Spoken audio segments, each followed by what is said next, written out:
গরু কিনতে গিয়া জোহরের নামাজ, আসরের নামাজ, মাগরিবের নামাজ, এশার নামাজ, এক ওয়াক্ত নামাজও আমনে পড়লেন না, আমনে গরু কিনতেন গিয়া। আবার কোরবানির দিন আড্ডি কোবাইতেন গিয়া আমনে জোহরও পড়লেন না, আসরও পড়লেন না, মাগরিবও পড়লেন না। আমনে যদি এরপরে আইসা এই মাইক দিয়েও কন আমি আল্লাহর জন্য কোরবানি দিছি, আমরা বুঝছি না কেন? আমরা সিরা খাই, আমরা সিরা খাই, হ্যাঁ আমরা অনন্য ভাত খাইছি, এই মাত্র ভাত খাইছি, আগে তো খাইছি, আজকেও তো এই বেশিক্ষণ হয়েছে না ভাত খাইছি। আমরা কি সিরা চাবাই আমি বুঝি না কথা বলে।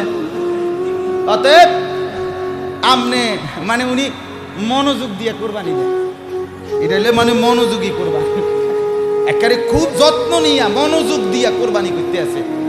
জোহর আসর মাগরিব এটি তো আইয়ে যায়, বোঝেন নাই কথাটা? এটি তো কত শনিবার কত রবিবারে কত জোহর কত আসর আইসে গেছে। আমি এই